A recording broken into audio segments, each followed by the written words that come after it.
Good afternoon. My name is Joseph Lloyd and I source cars for people on a professional basis.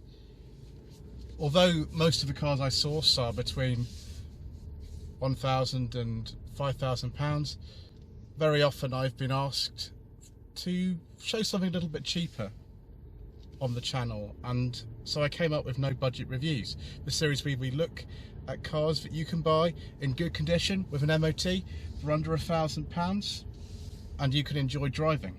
We don't film this in an expensive manner, we don't use separate microphones, we don't use fluid head tripods, we don't even use a DSLR, but we do have a lot of fun.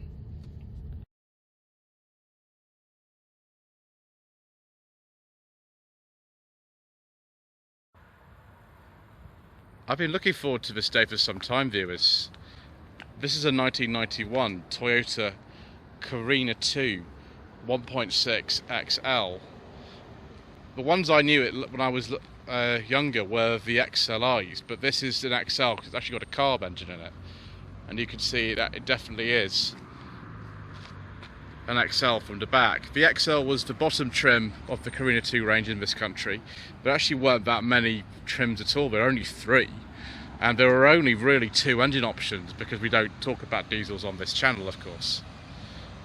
This was a predecessor to the Carina E. I do apologise for the background noise, by the way. We've had some trouble finding somewhere to film today, so we had to just block the side of the road here. So before the Carina E was the Carina II, and these days I see more Carina IIs than Carina Es. I don't know why, it's really strange. It looks like they've got a higher survival rate or something. One of the things that's typical of a Japanese car of this era is some of the interior, and just look in here, we can see this really hard wearing fabric and very interesting specification indeed. So if I just take a seat down here, the car's actually got power door locks and an electric sunroof, but we've got manual windows and manual mirrors. I don't really understand that, but you know, there we go. Also got a slightly broken handbrake, so I shall not be using that today. Just remind myself that if I start it, it's in gear, and so I have to hold it on the brake, which I'm sure I can do. The wiper and indicator stalks are the classic Japanese way round, i.e. the way round that's different to most other things, unless you're looking at sort of older British cars.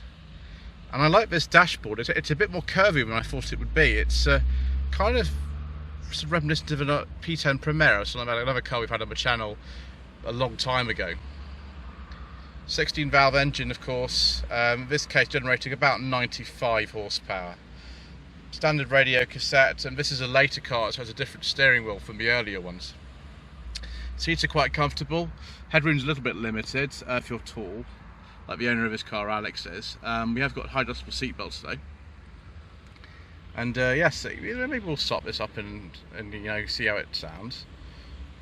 Right, I think I need to actually have a look in the boot. Of course, we've got the classic Japanese style controls, so the fuel filler flap and the boot.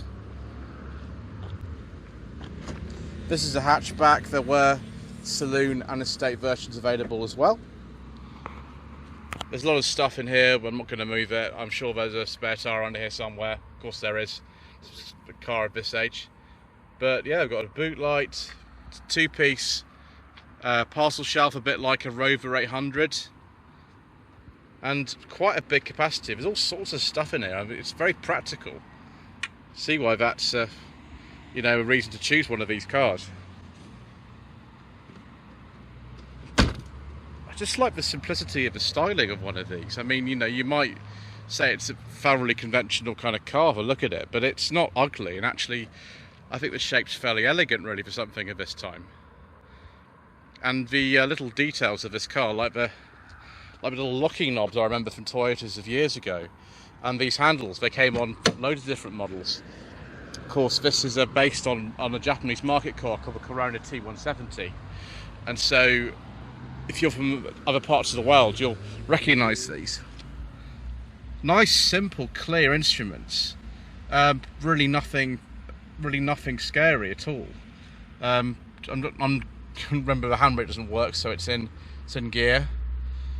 And for some reason Toyota of this era, it was the same on the AE92 Corollas, were very proud to say their cars had 16 valves in the engine.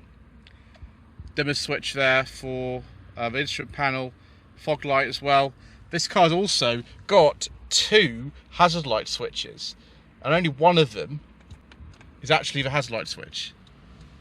That one doesn't do anything. That's just a blank that Alex has put in because, well, why not? Certainly for 125,000 miles, the car looks quite good. I mean, we've got different wheels on this. They're actually MX5 wheels, and there is a bit of bodywork to do on it, but it's not too bad. I mean, for the sort of money that these are worth, and it's definitely no budget reviews money, it's pretty good. I mean, look at the shine on this paint. It's really, really nice. Right, let's have a look at the engine. So here we are. It is a 16 valve engine. I'll just move my pen up away.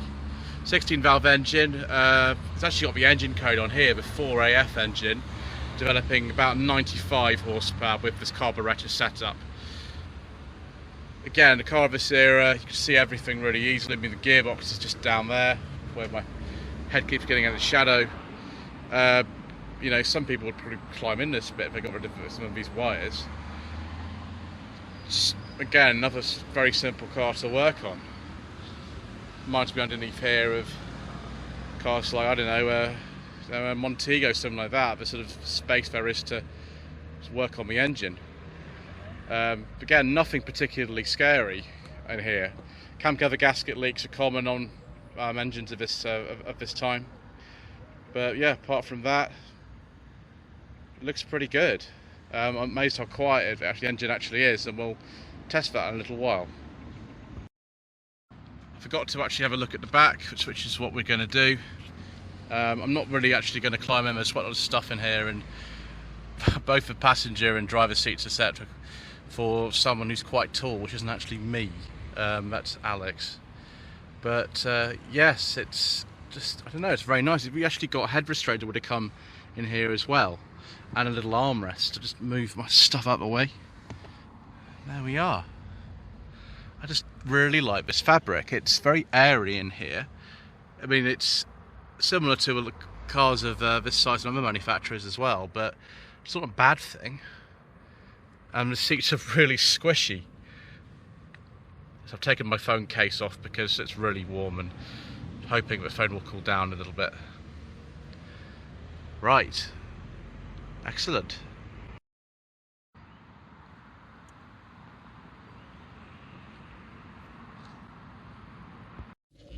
Okay, viewers, if the phone decides to cut out due to temperature rise, I will have to use my other one. But here we go.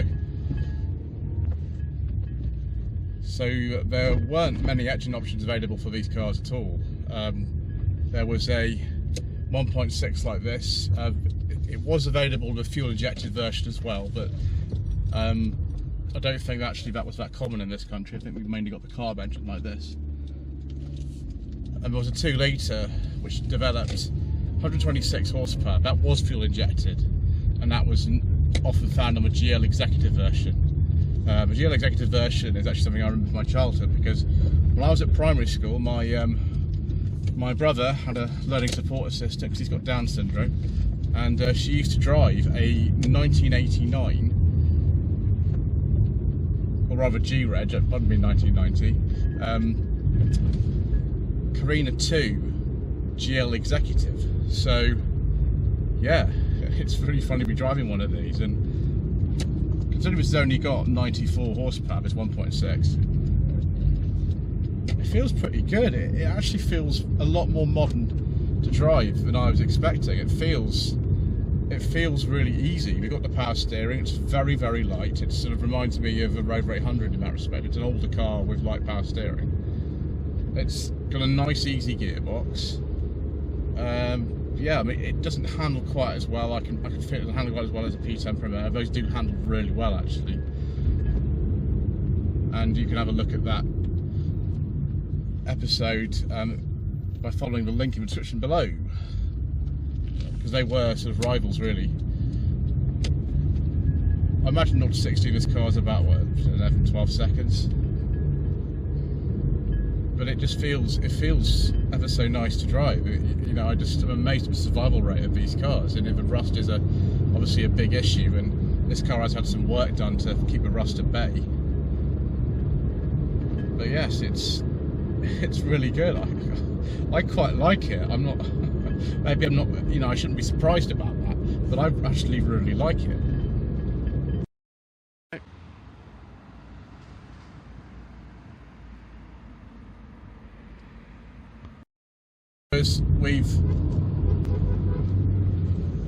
Oh, hello. Somebody at BMW. Right, viewers, we've opened the windows and we're going for a little drive. If you can actually hear me, I don't know if you can. Thank you, Alex. The ride's actually really good. The car's very old. The front suspension is knocking slightly, but I gather that's just what happens on these cars.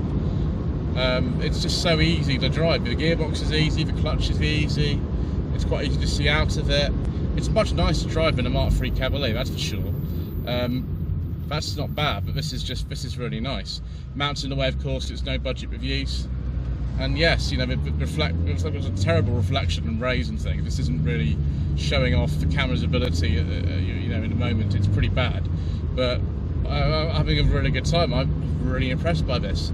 Rather like the Nissan Sunny that Lloyd.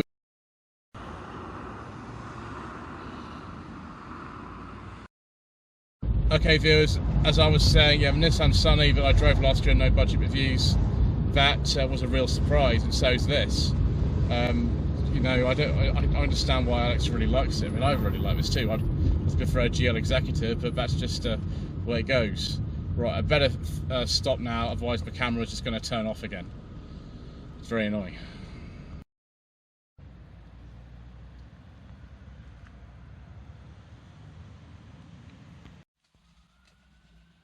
So viewers, we've come to a nice sort of shady corner somewhere else, and I'm hoping that we don't get that warning with the temperature rise and everything. Yeah, so briefly, because otherwise this thing might, you know, cut out of me again. With your hard-earned budget of under £1,000, should you consider a Toyota Carina II? Well, yes, I think so. I mean, I personally, I want a GL Executive. That's what I want. I want all the toys to play with and a little rear spoiler and all that sort of thing. But even this XL model, it's actually very impressive. It drives really well. It's quite easy to live with. They're reasonably reliable. I think this is a cam belt engine in this car. So you just need to make sure if you're looking at one that's been changed properly and you've used, you know, the right type of oil and it's been regularly done. Obviously check for rust. It goes without saying. This probably was killed off most of these cars when you know they were getting on a bit. But yeah, if you could actually find one of these, then why not? Anyway, thank you to Alex for letting us look after the channel. Thank you for watching this episode of No Budget Reviews. Please don't forget to subscribe to the channel if you haven't already done so. Please don't forget to like this video and to leave a comment below. I do apologise for the technical difficulty we've had again with filming, but it is about 29 degrees where we are, so that's probably why it's been happening. And yeah, social media links are down below. And thank you ever so much indeed once again for watching.